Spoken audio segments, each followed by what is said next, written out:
From Venkatesh గారు acting. ఈ స్టోరీకి ఆయన ఏజ్కి తగ్గట్టు ప్లే చేశారు క్యారెక్టర్.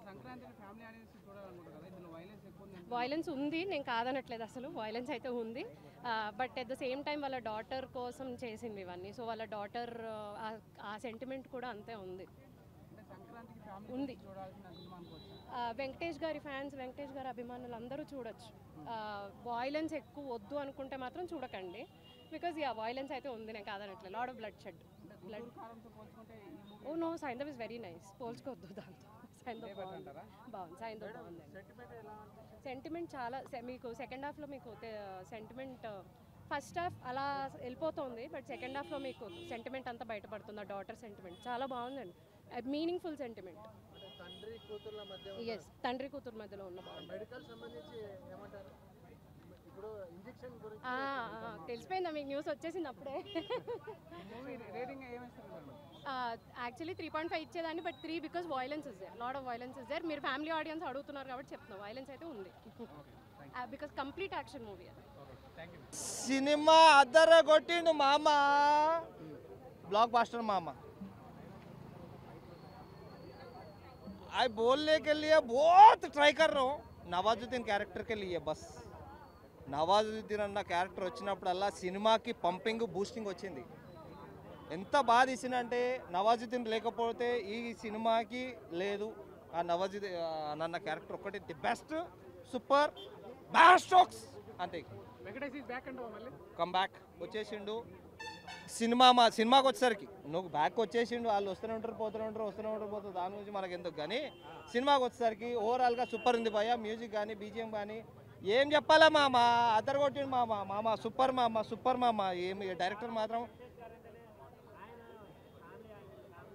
షాషో షాషా, ఏం చెప్పాలో అర్థం కాక ఇక షామో షాషా, దట్స్ ఇట్. సినిమా సూపర్ అంతే. పాప క్యారెక్టర్ ఏంటండి, సెంటిమెంటల్ వర్కౌట్ అయితే కాదు, సెంటిమెంటల్ కావాలి కాబట్టి కథ ఇంపార్టెంట్, పాపనే ఇంపార్టెంట్ ఆడ సినిమాకి వచ్చేసరికి. ఆ పాప లేకపోతే సినిమానే లేదు. అది సినిమా కథ ఇంపార్టెంట్. సెంటిమెంటల్ వర్కౌట్ అయింది. అట్లానే డాటర్ గురించి కాకుండా దెన్ ఆల్మోస్ట్ ప్రజల గురించి కూడా చూసినట్టు చూపెట్టాడు. అది చాలా బాగుంది. ఇగో అన్నోన్ని రోకల్ బండతోటే కొట్టాలి. అది మొన్నటిదాకా మరత పెట్టి కుర్చీ అయిపోయింది, ఇప్పుడు రోకల్ బండ అవుతుంది అంతేకాదు. అది ఎవరు చెప్పింది వినకండి భయ్య. మన ఏంటంటే బోర బండ కాడికి పోయి బోనాలతో కొట్టాలి అంతే. ఎవరు చెప్పేది చెప్తారు, వాళ్ళు ఏంది వానికేం తీసిండా పీకిండా. అది సినిమా ఇంపార్టెంట్ భయ్య. వీళ్ళు కోట్లు బడ్జెట్ పెడతారు సినిమాకి, ఏది కావాలో వాళ్ళు తీయడానికి వస్తుంది. ఏ సినిమా గురించి చెప్పాలన్నా? అన్నీ చూసేసా. సైంధవ్ చెప్పాలా, సైకో సైంధవ్ చెప్పాలా? ఎందుకంటే సైకో సైంధవ్ అంటే అది వేరే లెక్క ఉంది. కత్తితో పొడుస్తుంటే అవతలోడు, అది దండుపాలెం అనే ఒక సినిమా ఉంది, అందులో గొంతులు కోసి మరీ వాసన చూస్తారు, ఆ సౌండ్ని బ్రీచ్ చేస్తారు కదా. ఆ సౌండ్ వచ్చేటప్పుడు ఎంత సమ్మగా ఉంటుందో ఈ సినిమాలో ఫైట్లు కానీ విక్టరీ వెంకటేష్ గారి యాక్టింగ్ కానీ అంతే సమ్మగా ఉందన్న. నాకైతే ఆయన యాక్టింగ్ ఫిదా అయిపోయానండి. చాలామంది వెంకటేష్ గారు అంటూనే ఫ్యామిలీ ఆడియన్స్ అంటారు, బట్ మనలాంటి ఊర్ర మాస్ గాళ్ళకు కూడా ఒక సినిమా తీశాను నేను, వచ్చి చూడండి అనేది ఆయన చెప్పారు. 75th ఫిలింతో ఇందులో చేసిన యాక్టర్స్ అందరూ చాలా బాగా చేశారు. మెయిన్గా నవాజుద్దీన్ యాక్టింగ్ కానీ, ఆర్య గారి యాక్టింగ్ కానీ, హీరోయిన్ల యాక్టింగ్ కానీ చాలా బాగా అనిపించింది. ఇందులో చేసిన పాప కూడా చాలా క్యూట్ చేశారు. డైరెక్షన్ గురించి తర్వాత ఒక్క సెకండ్ ఆగి మాట్లాడదాం. ఇందులో మెయిన్ నెగిటివ్ స్టోరీ లైన్ అయితే, ప్రేమగా పెంచుకున్న కూతురు కళ్ళ ముందు చనిపోద్ది అని తెలిసినప్పుడు వచ్చే బాధ, చనిపోయిన తర్వాత కళ్ళల్లో ఏడవాలా వద్దా అనే ఒక టెన్షన్, ఇవన్నీ కలిపి ఒక వ్యక్తి చేయగలడు, ఆయన మన వెంకటేష్ గారు.